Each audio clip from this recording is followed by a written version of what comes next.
ಅಕ್ರಮ ಪಟಾಕಿ ಕಾರ್ಖಾನೆಯಲ್ಲಿ ಸ್ಫೋಟ ಸಂಭವಿಸಿ 7 ಕಾರ್ಮಿಕರು ಸಜೀವ ದಹನಗೊಂಡಿರುವ ಘಟನೆ ರಾಜಸ್ಥಾನದ ಅಲ್ವಾರ್ ಜಿಲ್ಲೆಯ ಭಿವಾಡಿ ಕೈಗಾರಿಕಾ ಪ್ರದೇಶದಲ್ಲಿ ನಡೆದಿದೆ.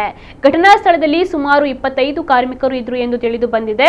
ಪೊಲೀಸರು ದಿನನಿತ್ಯದ ಗಸ್ತು ತಿರುಗ್ತಾ ಇದ್ದಾಗ ಘಟನೆ ಗಮನಕ್ಕೆ ಬಂದಿದ್ದು ತಕ್ಷಣ ರಕ್ಷಣಾ ಕಾರ್ಯಾಚರಣೆಯನ್ನ ಪ್ರಾರಂಭಿಸಲಾಯಿತು.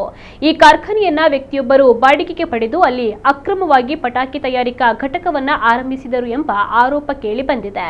ಕಾರ್ಖಾನೆಯೊಳಗೆ ಸಂಗ್ರಹಿಸಲಾಗಿದ್ದ ಗನ್ ಪೌಡರ್ ಮತ್ತು ಕಾರ್ಡ್ಬೋರ್ಡ್ನ ದೊಡ್ಡ ದಾಸ್ತಾನು ತೀವ್ರವಾಗಿ ಬೆಂಕಿ ಹರಡುವುದಕ್ಕೆ ಕಾರಣವಾಯಿತು ಅಂತ ಹೇಳಲಾಗಿದೆ. ಅಗ್ನಿಶಾಮಕ ದಳದವರ ಸಹಾಯದಿಂದ ಬೆಂಕಿಯನ್ನ ನಿಯಂತ್ರಣಕ್ಕೆ ತರಲಾಯಿತು. ಈವರೆಗೆ ಕಾರ್ಖಾನೆಯಿಂದ 7 ಮೃತದೇಹಗಳನ್ನು ಹೊರತೆಗೆಯಲಾಗಿದೆ.